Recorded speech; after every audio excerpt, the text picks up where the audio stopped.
Y'all want a bad white Tubi movie? Well, here's a whack one. It all begins with the cops arriving at Alice's place after getting a disturbing call. Upon getting there, they see a corpse, and seeing that Alice is mute and very calm, they call for dispatch while the other goes upstairs to check for her parents. Just then, he hears a sound, so he follows the trail. Unbeknownst to him, a trap has been set in such a way that opening the door will pull the trigger and blow the head of the tied victim. The cop goes in after hearing the muffled noise. Immediately, the gun fires and not only blows off the victim, but also hits the cop. Damn, double homicide. Years later elsewhere, Nina is being transferred for adoption, and big back Miss Anderson warns her to be on her best behavior due to her troublesome background. As she heads to her new foster house, Alice, who lives with two other foster children, Zoe and Brandon, feels uneasy once Sarah Turner, her new foster mother, and big back Curtis Turner, her foster father, inform them of Nina coming to join them.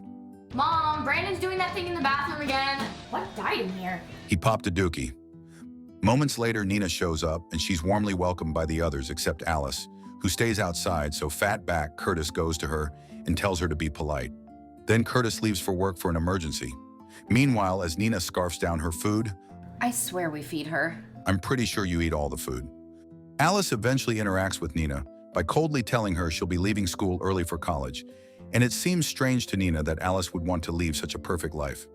Later that night, Zoe scoots over to Nina's room, and Nina happily shares her songs with her. They got school the next day, so Nina hands Zoe her iPod to listen to. The following morning, Sarah drops them off at school and asks Alice to take Nina to the front office. But Alice says no, not. Moments before walking into the building, Zoe gets bullied, and Nina yells at the bully. She then yells at Alice for not standing up for her sister. After she leaves, Alice tells Zoe by saying that fighting back will cause trouble for their parents, so Zoe chooses to lie low. Meanwhile, Curtis gets a call from Sarah, who wants them to go out for dinner to welcome Nina, but Curtis tells her he has an emergency at work, so he cuts her off. Sarah is doing community service because Curtis is chopped AF. Later at school during lunchtime, a student named Alex hands Nina an apple. Then she goes to Alice and finds it weird that Alice is reading rather than hanging out with her friends.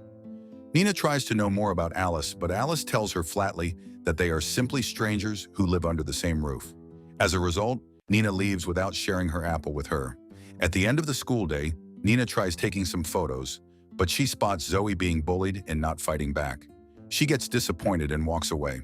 Meanwhile, someone confronts the bully who had taken Zoe's iPod and pushes her onto the road till she ends up as roadkill. Nina returns moments later, and Alice asks her where she's been, and Nina scolds Zoe for not standing up for herself. Zoe eventually admits that she wishes she did. Later that night, during dinner, she apologizes to Nina about her iPod, but Nina doesn't mind. Just then, Curtis arrives home late, and they all make fun of him because he's fat and ugly. After dinner, while he does the dishes, Alice opens up about her therapy sessions and how she has made zero progress, so he tells her to be more open with him because he's got her back. She then says there's something is wrong with Nina. Although Curtis knows she's a good judge of character, he tells her to bring proof. Later that night, Alice has a bad dream, and she freaks out when she sees Nina in her room. Nina asks her why she was bad-mouthing her in front of Curtis. Then before leaving, she warns Alice not to mess things up for her. The next day at school, the students and teachers mourn the passing of the bully. Zoe doesn't feel sad and wonders if she's horrible for being that way, but Alice comforts her and smirks. From afar, Nina takes her photo. Later that day, Alice confronts Nina in the restroom, and Nina asks her why Alice is glad about the bully's fate. Alice emphasizes how Zoe had been tormented for too long and how she's glad the bully is a pancake. One time during class, Alice has an episode where she sees blood dripping on her notebook, and then her alopecious teacher with a bullet in his head staring at her. So she leaves class and heads home. A few hours later, after Karen, Curtis's mother, picks the siblings from school, she helps Curtis with some paperwork. Just then, the doorbell rings, and Brittany, Curtis's assistant, and two of Nina's classmates, named Riley and Alex, come over to do an assignment. Nina welcomes them in despite Alice's disapproval, and she senses that something must have happened between Alice and Riley. There's even a Temu Margot Robbie that named Brittany, who was there for Grandma Karen. Later in the backyard, Nina asks Riley about her beef with Alice, but then Alice eavesdrops on them. After completing their homework, Riley and Alex leave for their homes. While Alex drives home, Riley chooses to jog through the woods as a form of exercise. Unfortunately for her, Alice stalks her and bludgeons her to death with a bat. During that time, Nina does some research about Alice and realizes that Alice is tied to murders. The way my jaw stayed in place. The next day, Nina overhears Sarah on a call where she's been asked about Riley's location. She puts two and two together and realizes Alice must have gotten to her. So later that day in school, she meets with Alex and tells him about how Alice was the one behind the recent murders around town. Alex refuses to believe this and tries rizzing her up, but Nina don't like his long girly hair. Later that night, Curtis asks Nina if she'd like to join them for dinner, and the moment she learns Alice is staying behind, Nina tags along. Several minutes later, Nina asks Sarah and Curtis about Alice's background, and she realizes how Alice had a very rough past where she lost both her parents in a murder-suicide and her previous foster parents in a home invasion. Elsewhere, at the park, Alex gets spooked by Alice, who asks him for a ride, but he doesn't like her that way. She then shows him his car keys and taunts him for it, and when he tries to grab them from her, she cuts him with a knife and throws the keys away. Alex runs to grab the keys and she tries to end him while saying she had seen him with Nina at the library. Alex struggles with her after he grabs his keys, and he bleeds out as he returns to his car. Unfortunately for him, he passes away on the spot.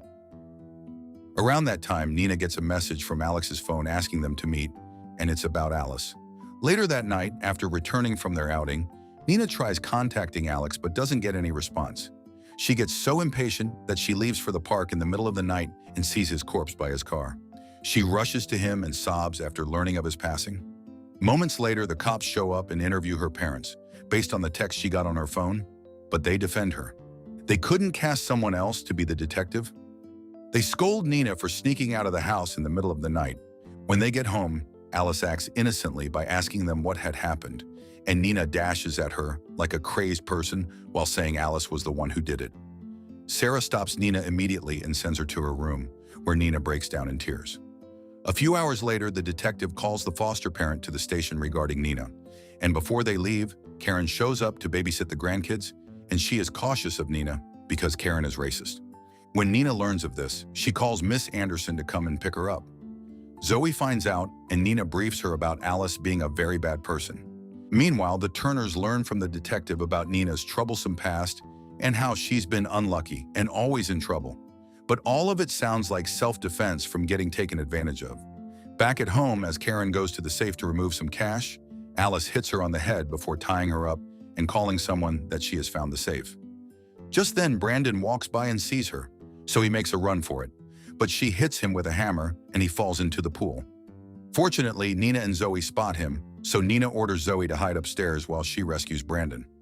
At first, Alice tries acting innocent, but when she sees Nina isn't buying it, she says it's just the two of them left. Suddenly, the doorbell rings, and Alice rushes to open the door, only to see it's Miss Big Back Anderson. Immediately, Alice asks for her help and says that Nina has just clipped Brandon and is about to do the same to her. Nina shows up with the hammer and yells at Alice to get away from Miss Anderson. Miss Anderson, shocked by what's going on, tries to calm them and offers to call the police. Just then, Brittany shows up saying she's brought Karen's reports, and Alice lies that Karen isn't around. Unfortunately, they see through her lie due to Karen's car, so Nina demands Karen's location. Alice starts acting defensive, but Anderson doesn't believe her and tries to call the cops. To Nina's utmost surprise, Brittany bludgeons Anderson with a glass and calls Alice her sister before ordering her to kill Nina. Y'all, I'm really in Tubi hell because what is that twist? In that instant, Alice stabs Nina, but Nina hits her with her elbow, and Alice crashes to the ground. Back in the past, when Alice and Brittany lived together, Alice's foster dad almost took advantage of Brittany, so Alice sent the Temu Undertaker to the pearly gates. Brittany thanks her, and the moment their foster mom showed up, cursing and raging at Alice, Brittany knocked her out before promising Alice to fix everything. In the present, Alice wakes up, and Brittany tells her to burn down the house. Together, they go into the garage and gag Karen, who vows to keep the safe code to herself no matter what. Alice then looks for Zoe, but Brittany calls her back to do her job. Meanwhile, as Curtis and Sarah head home, they discuss Nina, and Sarah tells Curtis to hear Nina's side of the story first. When they get home, they are shocked to see Alice's swollen face, but Alice dismisses all of that and tells them that the others are in the garage. They get curious, so they follow her there, and to their surprise, they see Karen injured and tied up.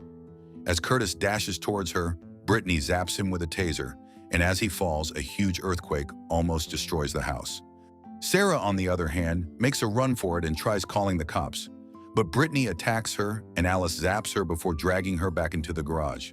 During that time, Nina had sealed her wound and then scrambled over to Zoe and asked her for her help. Back in the garage, Curtis finds it hard to believe that Alice is a sociopath, but as he tries talking her out of it, Brittany reveals she and Alice are related, and they want all he has. Curtis gets confused and wonders why they had Karen involved. So they reveal Karen has set up a safe in his garage with her illegal activities, stealing old folks' retirement funds. Without wasting time, they restrict his airflow, and Karen tells them the code to the safe, so they open the safe and see lots of cash. Suddenly, music starts blaring from the house, so Alice goes looking for Nina but can't find her indoors.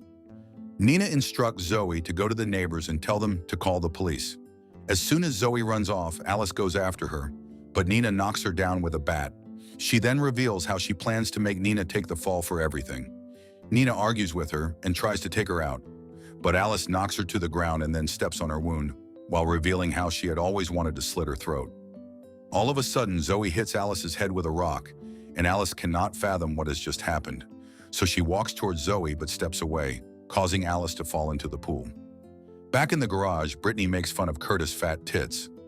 Brittany then covers them in gasoline, and as she prepares to burn them to ash, she sees Alice's bleeding body in the pool, so she takes out her gun and fires it while chasing after Nina. Unfortunately for her, she slips, so she abandons the gun and catches up to Nina before vowing to end her life for killing her sister. All of a sudden, a shot rings out, and Brittany collapses on the floor since Zoe shot her Oz. Later that night, the cops arrive and rescue the family. As they interview Zoe and Nina, they realize that Alice is nowhere to be found. But in the post-credits scenes, Alice is out there killing more people.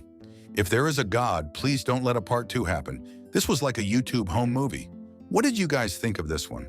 And should we cover more white Tubi movies? If you like this video, make sure you subscribe and turn on notifications because YouTube isn't recommending my videos. So, if you like to watch more foolishness, you can click here or here.